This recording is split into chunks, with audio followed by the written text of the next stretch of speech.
When Jerry Drugonis graduated from Seymour High in 1954, he never thought he'd ever go back to school again. After all, the headstrong teenager and school just didn't mix well. He hated being told what to do, so he didn't like school at all, said his daughter-in-law and Seymour First Select Woman Annmarie Drugonis. But all that seemed to change after he went into the Marine Corps. It would be his military service, some stateside and some overseas in the Korean War, that taught Jerry discipline and pushed him to eventually further his education. As soon as he was out of the military, after a brief stint at Sikorsky and Pratt & Whitney, he applied for a job with the Connecticut State Police and graduated from the academy in 1960. Soon after he joined the state police, he married his beloved Arline Papakis. They started a family, and for 29 years, Jerry Drugonis worked as a state trooper.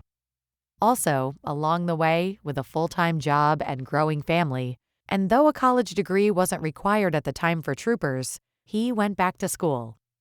First, he earned his associate degree in police science, then a bachelor's in business administration, and finally a master's in criminal justice.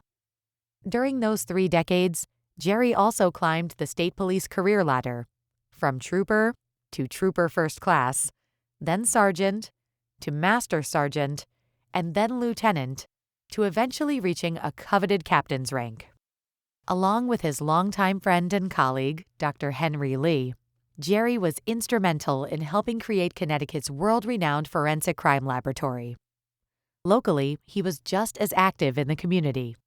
Jerry was on the Seymour Police Commission and served more than a decade in the Seymour Fire Department as a member of the Great Hill Hose Company. After he and Arline retired to Vermont, he found time to volunteer on local boards and commissions in Pittsfield. His family says as much as he loved being a state police officer, his passion may have been teaching. The once school-hating teenager would go on to be an adjunct teacher of criminal justice and forensics at the University of New Haven, his alma mater. In the spring of 2021, after Jerry died, Arline and their sons Christopher and Matthew, daughter-in-law Annmarie, and granddaughter Alana decided to create a scholarship fund at the Valley Community Foundation.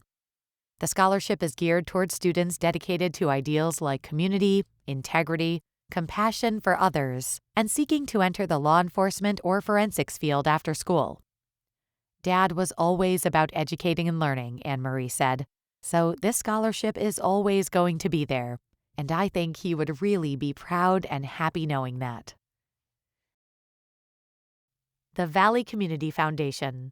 For good, forever, for the Valley.